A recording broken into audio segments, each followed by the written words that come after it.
Prière, étude, alerte, rénovation et spiritualité.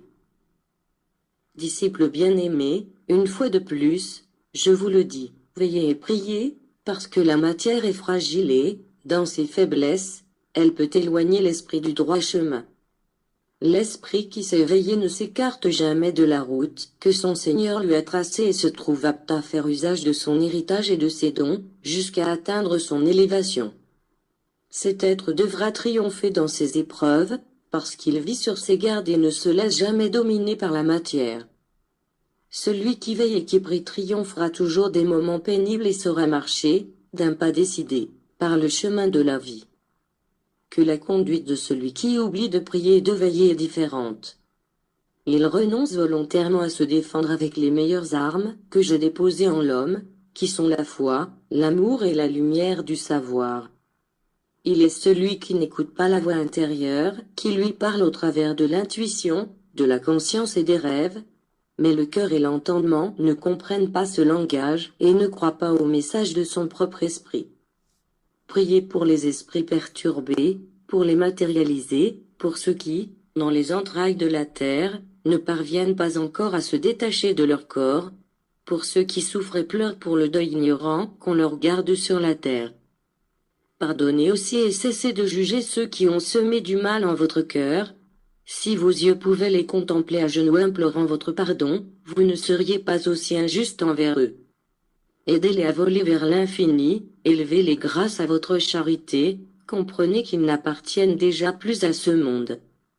Ne vous conformez pas avec vos premières œuvres, croyant avoir gagné des mérites suffisants pour le perfectionnement de votre esprit, mais, pour que vous appreniez, chaque jour, de nouvelles leçons et que vous découvriez de plus grandes révélations, dédiez toujours un moment à l'étude de mon œuvre. Le disciple studieux écoutera toujours la réponse à ces questions et entendra toujours mon conseil paternel dans ces instants d'épreuve. Le disciple appliqué sera source d'amour pour ses frères. Il se sentira vraiment l'héritier de son père et reconnaîtra le moment de se lever pour entreprendre sa grande mission spirituelle parmi les hommes. À mesure que vous vous perfectionnerez, vous verrez l'objectif se rapprocher. Vous ne savez si vous êtes à un pas de votre salut ou si vous avez encore un long trajet à parcourir. Je vous dis seulement de vous laisser guider, avec soumission et obéissance, par cette parole qui est la voix de mon esprit divin. Libérez-vous de faillir à ma loi, de commettre plusieurs fois la même erreur.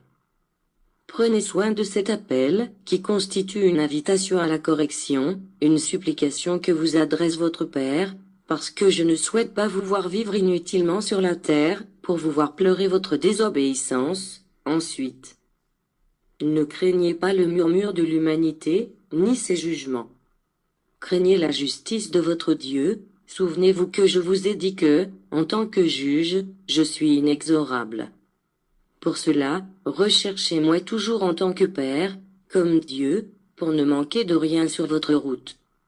Ne vous laissez pas surprendre, mon peuple, vivez toujours sur vos gardes et soyez les fidèles sentinelles, n'ayez pas peur des paroles que vos propres frères vous adressent pour vous convaincre que vous êtes dans l'erreur. Maintenez-vous ferme, parce que je remettrai de grandes récompenses aux soldats qui sont fidèles à ma cause, à ceux auxquels vous saurez faire face, en ces temps difficiles de confusion d'idées, de credo et de religion. Vous respecterez tous vos frères de la même manière que vous respectez mon œuvre et leur montrerez l'enseignement que je suis revenu vous laisser. Si les hommes se moquent de vous, laissez-les, parce que la lumière de mon Saint-Esprit leur parviendra et le repentir sera dans leur cœur. Ne vous arrêtez pas, ô disciples. Que votre pas, comme je vous l'ai toujours dit, soit ferme sur le sentier du bien et du progrès, parce que viennent des temps où seul le bien aura un effet sur l'homme, où seule la vertu et la vérité le soutiendront sur le chemin de la lutte et du combat. Des jours se font proches où l'imposture devra cesser, où la fausseté, l'hypocrisie, l'égoïsme et toute mauvaise graine connaîtront la même fin, au travers de grandes épreuves, de faux pas et de revers. C'est pourquoi le Maître vous dit, affirmez-vous de plus en plus dans le bien. Soyez convaincus, mon peuple, que vous ne pouvez recevoir aucun mal pour le bien que vous faites. Si, en échange du bien que vous faites sur la terre, vous recueillez un mauvais fruit ou un mauvais traitement, ce mauvais fruit est passager, il n'est pas le fruit final. En vérité, je vous le dis, il faut persévérer jusqu'à récolter.